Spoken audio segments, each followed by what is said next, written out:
शशांक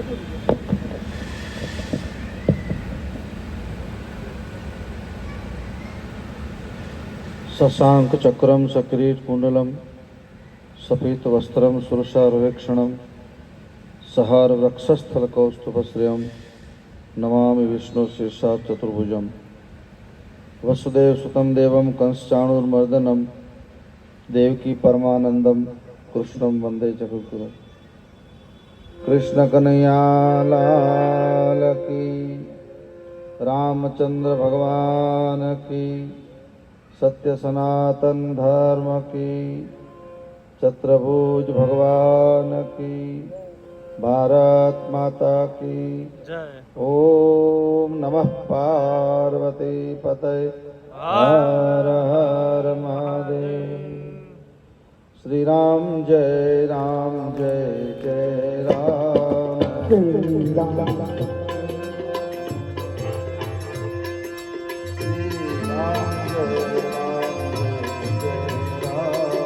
श्री राम जय राम जय जय राम।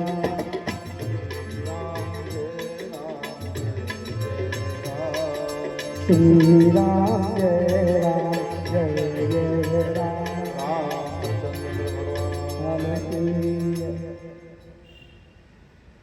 લીમડી મોટા મંદિરના પરમ સેવક 5 પેઢીથી ભગવાન ચતુર્ભુજ નારાયણની સેવા કરે છે આખો પરિવાર। રળોલ જેવા નાના એવા ગામમાંથી નીકળી અને આ મેગા સિટીની અંદર જેને પોતાનું પવિત્ર સ્થાન જમાયું છે એવા ગૌલોકવાસી બાબુ કાકાના પરમ પાવન સ્મૃતિમાં જ્યારે ભેગા થયા છે, આ પરિવાર સાથેનો મોટા મંદિરનો નાતો એટલે ગુરુ અને શિષ્ય કરતા આગળ બાપ અને દીકરાનો નાતો છે। આખું કુટુંબ, આમાં લગભગ બધાના નામ પણ હું લઈ શકું, પરંતુ હસમુખભાઈ અને દિલીપભાઈએ પોતાના પિતાના આત્માની શાંતિ માટેનો સુંદર એક પ્રયાસ જે કર્યો છે। હમણાં ભરત બાપુ આપણને એ તો એક પ્રકાંડ કથાકાર છે, વિદ્વાન કથાકાર છે, એ પણ પોતાનો ભાવ વ્યક્ત કરતા હતા કે વશિષ્ઠજીએ યોગ વશિષ્ઠ રામાયણમાં અને રામચરિત માનસમાં પણ 6 વસ્તુ જે આપણા હાથમાં નથી, માણસના હાથમાં નથી। પ્લેન આપણે ઉડાડ્યું છે ને પ્લેન ક્રેશ થાય તો ચોક્કસ આપણને દુઃખ થાય, કારણ કે આપણે બનાવ્યું ને આપણા હાથે પડ્યું।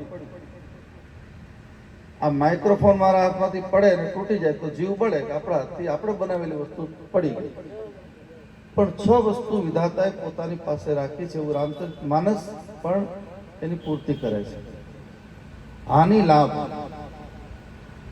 કોઈ પણ ધંધો કરો એટલે બધા લાભની ઈચ્છાથી કર્યો, પણ ખોટ જશે કે લાભ એ ભગવાન જાણતા હોય। જસ ઓફ જસ, કોઈ પણ સેવાનું કામ કરો, સમાજનું કામ કરો, જ્ઞાતિનું કામ કરો કે રાષ્ટ્રનું કામ કરો, એ તમને યશ મળશે કે અપયશ એ કેવલ ભગવાન સમજતા હોય। અને જીવન મરણ, રાતના 12 વાગે બધા નક્ષત્રો ખરાબ હોય ને કાળી ચૌદશની રાત્રિ હોય અને એ વખતે કોઈ દીકરા કે દીકરીનો જન્મ થાય તો ત્યારે કોઈ બાળકને ફેંકી નથી દીધું। મેં એવા કેટલા મૃત્યુ જોયા છે કે 4 ફેરા ફરતા વર કન્યાના માતા પિતાને એટેક આવી જાય તો કન્યા કે વરને પણ એટેક આવી જાય। એને કોઈ એક નકર કહી શકાય ને ચાલતું 1-2 કલાક રહી જાવ ને 4 ફેરા તો ફરી લેવા દે, પણ નથી થતું। અને જે આપણા હાથમાં નથી એનો શોક કરો વ્યર્થ છે। પરંતુ બાબુ કાકાના પરિવારમાં એને જે સંસ્કારો આપ્યા છે, સંસ્કારના કારણે અત્યારે જે ભાઈઓ બહેનો અહીંયા ભેગા થયા છે, શું કામ થયા છે? બાપ હોય કે માં હોય, એની ઉંમર ભલે 100 વર્ષની હોય, પણ એક વસ્તુ ધ્યાન રાખજો કે માની કે બાપની ખાલી જગ્યા પછી દુનિયામાં કોઈ ભૂલી શકતો નથી, કોઈ એવો દુનિયામાં માણસ જ નથી। અને એ જે કષ્ટ, એ જે દુઃખ પડ્યું છે, એક વ્યક્તિની જે ખાલી જગ્યા, એ દુઃખને ખાળવા માટેનો એક સરસ અને સીધો સરળ ઉપાય આ કલયુગમાં હરિનામ સંકીર્તન. અહીંયા પરમ આદરણીય ચારણભાઈ હમણાં કેટલી એની તો જીભે સરસ્વતી છે, કેટલા સુંદર ભજન હજી પણ તમને આનંદ કરાવવાના છે. મને એટલો ખ્યાલ છે, મારા સાધુ જીવનમાં હજારો સંતોની સાથે બેસવાનું થાય, એટલું શીખવા મળ્યું છે કે સુખને ખાળવાના ઘણા બધા પ્રયાસો છે. અતિશય સુખ મળ્યું તો માણસ વિદેશ ફરવા જાય, ગોવા જતો રહે, મસૂરી જતો રહે, રૂપિયા 2-5 લાખ વાપરીને આવતો રહે. સુખને ભાગ પાડવાના હાથ વેચનો ઉપાય છે, પણ દુઃખને ખાળવાનો ઉપાય કોઈ નથી, માત્ર હરિનામ ભગવાનનું સંકીર્તન. આ દુઃખને ખાળવા માટેની વાતો છે. યુવાન ભાઈ બહેનોને વિનંતી કરું કે સુખ અને દુઃખ કર્મને વાધિકારસ્તે માં ફલે કદાચનમ. આપણા સકર્મ અકર્મ વિકર્મના જ્યારે સરવાળા બાદ બાકી ગુણાકાર શેષ વધે, એ શેષનું નામ છે સુખ. સુખને જેને કાયમ રાખવું છે એટલા લોકોએ ખાસ ધ્યાન રાખવું પડશે કે તમારું એકાંત જ્યારે તમને મળે ત્યારે એકાંત ભગવાનને આપો. તમે જે ભગવાનમાં માનતા હોય, હું કોઈ સંપ્રદાયના ભેદમાં માનતો નથી. સંપ્રદાય વાળા જ્યાં જ્યાં સંપ્રદાયો હોય, પછી રામાનંદી હોય, નિંબારક હોય, સ્વામિનારાયણ હોય, કોઈ પણ સંપ્રદાય હોય ત્યાં સંકુચિતતા હોય ત્યાં ગ્રુપિઝમ હોય કે આપણું સાચું, બીજા બધાનું ખોટું, આપણને જ માનો, બીજા કોઈને નહીં, આપણા જ ભગવાન સાચા, બીજા બધાના ખોટા. આ ખોટા કાન પકડાવે છે. યાદ રાખજો, સંપ્રદાય ધર્મ નથી, કોઈ પણ સંપ્રદાય ધર્મ નથી. સારા અને પવિત્ર વિચારોનું સંગઠનનું નામ છે સંપ્રદાય. પવિત્ર વિચારો દ્વારા સંગચ્છત્વમ સંબદ્ધત્વમ, જે વેદનું વાક્ય છે, સાથે મળીએ સાથે ચાલીએ, સારા વિચારોનું વાવેતરનું નામ છે સંપ્રદાય. અત્યારે સંપ્રદાય વાળા કરી નથી શકતા. એ તો વેર ઝેરને માગો, કાપો ને તોડો ને મારો ને બધાને એકબીજાની લીટી ભૂસીને દોડવાનો પ્રયાસ કરી રહ્યા. એ કરે, ચોક્કસ કરવો જ જોઈએ, એનો આપણને વિરોધ પણ નથી, પણ અટકવાનું ત્યાં નથી. આપણે અટકવાનું ત્યાં નથી, આપણે ત્યાંથી આગળ ચાલવાનું છે. ધર્મ કોને કહેવાય? પહેલી વાત, ધર્મ એટલે શું? તિલા ટપકા કરી લેવા, તિલક કરી લેવું, કંઠી પહેરી લેવી, રોજ તમે મંદિરે જાઓ, પ્રાર્થના કરો, માળા હાથમાં લઈને આમ ભગતની જેમ કરો એટલે તમે ભગત થઈ ગયા? યાદ રાખો, જ્યાં સુધી આપણું ચિત્ત વૃત્તિ શુદ્ધ નથી થતી ત્યાં સુધી ભજનનો એને અધિકાર નથી. અને ચિત્ત વૃત્તિ શુદ્ધ થશે આહાર અને વિહારને શુદ્ધ કરવાથી, આ આંતર અને બાહ્ય સંસ્કારોને શુદ્ધિકરણ, પછી તમારા વિચારોનું શુદ્ધિકરણ થાય. પછી એને એટલે આપણે ત્યાં યોગની 7 કક્ષાઓ, ધ્યાન, ધારણા, ધ્યેય, સમાધિની જે વાતો યોગી મહાપુરુષોએ પતંજલિથી લઈને યોગ સૂત્રમાં કેટલા સૂત્રો આપ્યા છે. પતંજલિના યોગ સૂત્ર માત્ર 45 છે. પતંજલિ ભગવાને જે યોગ સૂત્ર લખ્યા માત્ર 45. એ 45 શ્લોક, 45 સૂત્રની અંદર આજે એક સૂત્રના 1200 પાનાના વોલ્યુમ્સ મારી પાસે પડ્યા છે. આટલી શોધ આપણા સાધુ સંતો કરી, ક્યાં સુધી પહોંચાડ્યા છે. સાચી શ્રદ્ધાંજલિ જો તમારે દેવી હોય બાબુ દાદાને, તો એના સગા સંબંધીઓ, દીકરા દીકરીઓ, જમાઈઓ અને એના પરિવાર અથવા તો એના સંબંધીઓ, જે લાગણી અને પ્રેમથી તમે દુઃખમાં ભાગ લેવા આવ્યા છો, ત્યારે વિનંતી કરું, સાચી શ્રદ્ધાંજલિ ત્યારે એને આપી કહેવાય કે વેર અને વાસના ઓટોમેટિકલી અંદરથી ઓછી થાય.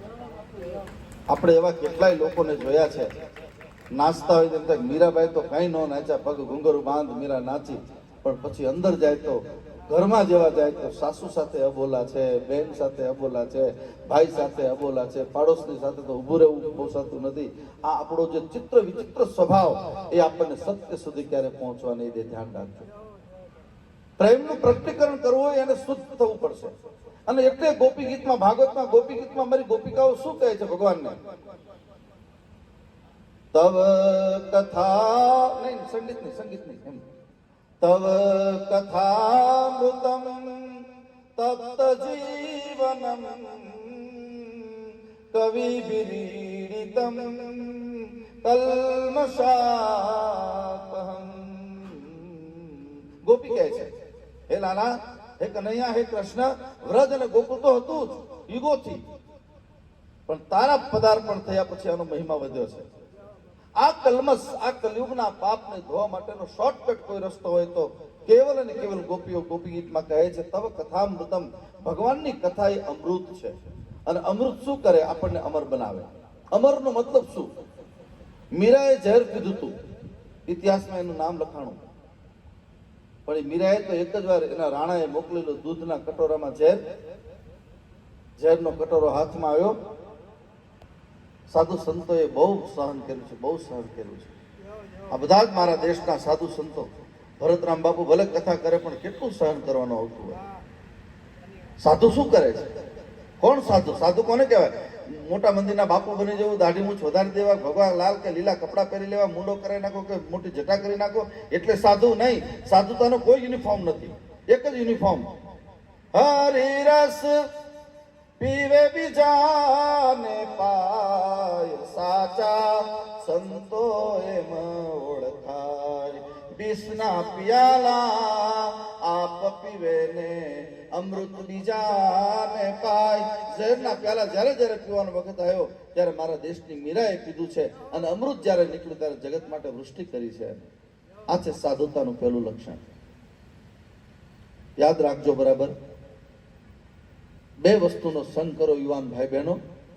સદગુરુનો સંગ કોઈ દી છોડતા નહીં. તમારા જે ગુરુ આછા પાતળા હોય, ગુરુનો સંગ છોડ. ગુરુ એક જ એવું તત્વ છે, આખી દુનિયા જ્યારે તમને ધક્કો મારે ને ત્યારે ગુરુ તમારો હાથ પકડે ત્યાંથી શરૂઆત થાય, ત્યાં જગત ત્યાંથી શરૂઆત થાય. આખી દુનિયા જ્યારે પતિ પત્ની ભાઈ બહેન બાળકો બધા જ તમારો ત્યાગ કરશે ત્યારે એક મૂર્તિમંત સ્વરૂપ તમારી પાસે હશે. બે ઈષ્ટ સ્વરૂપ, એક ભગવાન ચતુર્ભુજ નારાયણ હશે, બીજા તમારો સદગુરુ હશે. એ તમારો હાથ પકડશે અને જ્યારે સાધુ હાથ પકડશે ત્યારે જ આપણો ઉદ્ધાર થશે. શાસ્ત્રનો મહિમા કેટલો છે! આ તો અમદાવાદ છે, બધા ભણેલા ગણેલા દીકરા દીકરીઓ બેઠા છે. ભાઈઓ, આપણી એક બહુ દીકરી, બહુ મોટી આર્ટિસ્ટ સુનિતા વિલિયમ્સનું બધાએ નામ સાંભળ્યું હશે. એ જ્યારે 12 કે 15 વર્ષ પહેલા સ્પેસમાં જાય છે ઉપર, અને ઉપર ગયા પછી આ બધાને અમદાવાદવાદીઓને ખાસ ખબર હોય, ભણેલા ગણેલા. ઉપર ગયા પછી જ્યારે નીચે આવવાનો સમય પહેલા 12 કોમ્પ્યુટર ખરાબ થયા અને આખી દુનિયામાં ચિંતા થઈ ગઈ, આખા વિશ્વના ગોળા ઉપર ચિંતા થઈ ગઈ કે શું થશે આ વૈજ્ઞાનિકોનું અંદર. અમે પણ મોટા મંદિરમાં પ્રાર્થના રાખી, કોઈ મસ્જિદમાં સ્પેશિયલ એની નમાજ પઢી, ગુરુદ્વારામાં એના માટે પહેલું તો ચર્ચમાં એની પ્રાર્થના શરૂ થઈ આખા દેશમાં. હું સાક્ષી છું આ વાતનો, એટલે આપને વિનંતી કહું છું કેટલો મહિમા છે. પછી તો બધું પ્રાર્થના બધાની સાંભળીને ભગવાને બધું સરખું કરી નાખ્યું. એ સુનિતા વિલિયમ્સ આપણા ટાગોરભાઈ હોલમાં એનું સન્માન સમારંભ, અને મને પણ ભાગ્ય અવસરે ત્યાં પ્રાપ્ત થયેલો. અને આઈઆઈએમમાં ભણનારી એક દીકરી ઊભી થઈને પૂછે છે સુનિતા વિલિયમ્સને કે જ્યારે કોમ્પ્યુટર બંધ થઈ ગયા, હવે તમે નીચે આવવાના નથી, હવે તમારા માટે રૂપાળું જગત જોવાનું નથી, તમને કંઈ બીક ન લાગી? સમજો બરાબર વાતને. ત્યારે કે મને બીક તો લાગે જ, આટલો રૂપાળો આપણો આ દેહ મૂકીને જ્યારે એને બળી જવાનું થાય કોને ગમે. પણ હું જ્યારે મારી માના દર્શન કરવા ગઈ સ્પેસમાં જતા પહેલા, પોતાની મા હિન્દુ અને બાપ ક્રિશ્ચિયન, એના સંમિલનથી એનું ચોક આ સુનિતાજીનો. એટલે માએ મને કીધેલું, હું જ્યારે ગઈ ત્યારે મને એક પોકેટ ભગવદ્ ગીતા આપી હતી. એને કીધું કે બેટા, જ્યારે જરૂર પડે, મુશ્કેલી પડે ને ત્યારે કર્મયોગ વાંચજે. આ વૈજ્ઞાનિક કહે છે, આ સામાન્ય વ્યક્તિ નથી બોલતી, શ્રદ્ધાળુ વ્યક્તિ નથી બોલતી, ગમે ત્યાંથી તિલાક ટપકાન ચાંદલા કરનારી વ્યક્તિ નથી બોલતી, તુલસી દેખીને પાંદડું તોડી લેવા અંધશ્રદ્ધાવાળી નથી બોલતી. આ મહાન આર્ટિસ્ટ આપણા દેશનું ગૌરવ બોલે છે કે મને એમ થયું કે લાઈન મરવું જ છે ને મમ્મીએ કીધું છે તો લાવ ને 2 પાના વાંચી લઉં.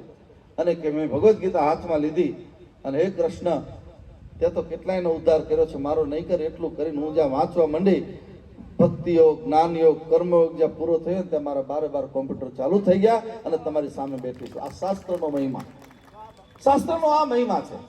સાધુ ન મળે તો શાસ્ત્રનો સંગ કરજો.